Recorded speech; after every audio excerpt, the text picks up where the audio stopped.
Welcome to the programme. I'm Sohail Rahman in Islamabad, and our guest on this edition of Talk to Aljazeera is the Honourable Shaukat Aziz, the Prime Minister of Pakistan. Prime Minister, thank you for joining us on Aljazeera. Can I begin by asking for your reaction to the suicide bomb attacks in Karachi?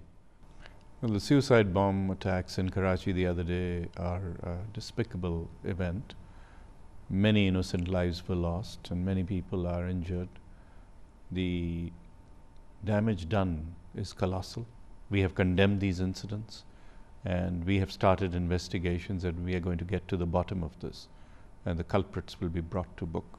It does raise a much bigger question now about the movement of politicians and how free they can move within Pakistan and be able to get their message across. Are you re-evaluating how politicians now move across the country? I had all our security chiefs from all over the country with me yesterday, and we have spent a lot of time brainstorming on what measures can be taken.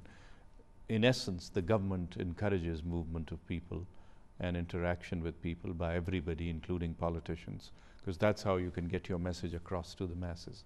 Because of security considerations, we are coming up with a code of conduct and SOPs so that the law enforcing agencies can also play their part. That does not mean that political activity cannot take place. On the contrary, we want to encourage that. But it should be done with a proper security plan so that the lives of the people who are there and the leaders who go through this process are protected. Are you saying that then Ms Bhutto will have to reassess her plans in accordance with this code of conduct that you will come up with? Well, we are preparing a draft code of conduct. We will consult every party so that we get their input, and we will consult the Chief Election Commissioner. It is in everybody's interest to maintain security. It is in everybody's interest to conduct political activity peacefully. We can have a lot of political events, especially political meetings, where thousands of people can come, but it has to be done in a way where people can be checked and security does not create incidents like what happened in Karachi. Do you think your government did enough to protect Benazir Bhutto? I think we do enough to protect all our citizens, and in her case also, yes, there was a comprehensive security plan, there were thousands of police deployed, but you know, when you are going on a street openly with a lot of people coming in and out of the procession, it becomes that much more challenging. How concerned are you, though, that Benazir Bhutto puts some of the blame on some of the ministers within Sindh and Punjab and the IB chief, and yet on the other hand says she doesn't blame the government? She seems to be sending out mixed messages. Are you to blame or aren't you to blame? Naturally, the responsibility for security lies with the government, and in Pakistan, the security is handled by the provincial governments. The federal government also assists where necessary, but the primary responsibility for policing lies with the provincial government. However, I think it is premature to talk about who is responsible and who is not. We believe in proper process, and the proper process is that we'll go through an investigation and we'll get to the culprits. May I say that previous incidents in Karachi, 100% of them have been resolved and the culprits brought to book. Can you sympathise with what happened to Benazir Bhutto as a Prime Minister? Because you yourself have been a target of an assassination attempt. So what was your initial reaction? I was shocked, and I absolutely sympathise with Ms Bhutto and her colleagues, because it's a very traumatic experience. As you know, 140 people, innocent people, lost their lives. 500 plus are injured. Many more may be missing, etc. So the point is, whenever a tragedy like this happens, naturally we are concerned, and we care about every party. Pakistan has many political parties and many important personalities. So Ms Bhutto's security is a concern of the government, and we have put, in fact, 48 hours before this, when she arrived, we assigned at her request a full-time senior police officer just to work with her to coordinate her security requirements. And that was done at her request, and the police officer is of her choice. So we have somebody there who's advising her on how to go about, where to go, what are the security precautions necessary, because naturally with the security concerns we all have, we have to keep in mind the intelligence reports we get, which we share with the persons concerned, and also cooperate with the local police officials so that their task can be made manageable. Do you think she's partly to blame? in any way for I think what this happened? is not a question of blame game. But it is if you're warned before you come to a country that your life is in danger and then you don't heed that advice. It is the duty of the government to advise all people where the government has credible intelligence that security risks do exist. And keeping that in mind, I think the organizers of the rally had made a bulletproof truck which in fact saved all of them. All stakeholders should cooperate with each other, and there should be a sense of trust. If the government and the intelligence personnel tell anybody, doesn't have to be just Ms. Bhutto, anybody, including ourselves, then we have to rely on our security people. How would you describe your relationship with the President, General Pervez Musharraf? The common thread between the two of us is that we have no personal agenda. We have one agenda, which is Pakistan. We want Pakistan to grow, to develop, to prosper.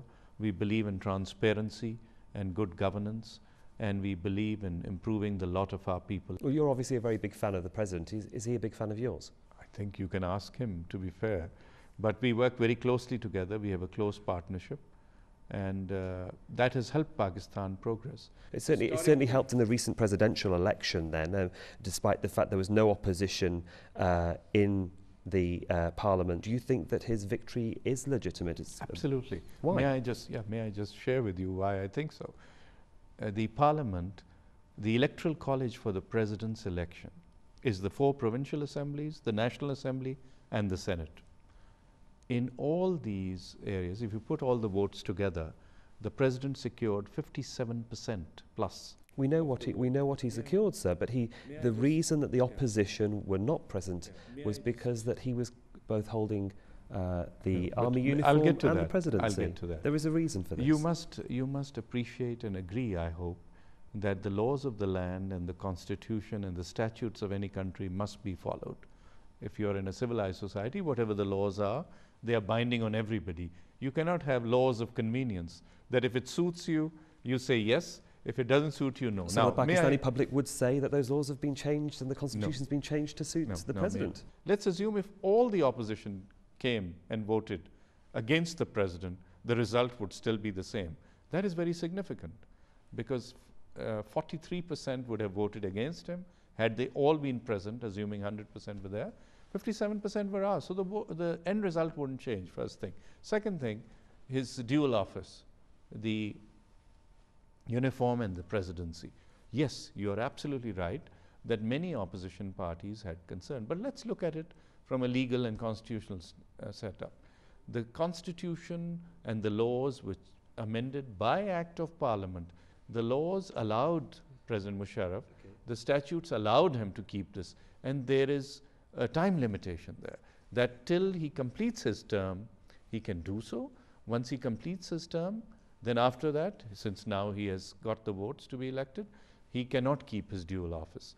And he will follow that. So what happens if the Supreme Court upholds the petitions saying that the President was not an eligible candidate and that the election was null and void? What happens then? All I can share with you is what our lawyers who are representing us and representing the President in this case are telling us. They feel we have a strong case, and let's wait for the courts to decide. In terms of the National Reconciliation Ordinance, it went ahead. There was an informal vote in Cabinet. I was told that some Cabinet members were not very happy about the ordinance itself, and some voted against it. Do you regret that ordinance in any form? We had a very good discussion. Some Cabinet members, as you rightly said, had a different view. At the end of the day, we decided to go ahead with this ordinance for national political reconciliation to really impact the quality and the atmosphere which surrounds the politics of Pakistan. We want people and the political parties to get together on issues of national interest. We want the politics of vindictiveness and revenge to finish. We want positive politics, nation-building politics and reconciliation to drive the Pakistan in the next Can decade. that really happen, though, when you deport a former Prime Minister who has a legal right to come to the country? You're talking about Mr. Nawaz Sharif. That is a legal issue, again in court today, so I won't comment on the court decision, but I will tell you that when he left here, he was sentenced. He did a legal arrangement with the government of Pakistan, which said that for 10 years he'll stay out and he was sentenced for life imprisonment. That was then pardoned as part of a quid pro quo for him to leave the prison. So there was a whole deal which covered that movement, and of course the issue related to his entry and exit, that is in the Supreme Court, so let's let the court then decide what is the correct position.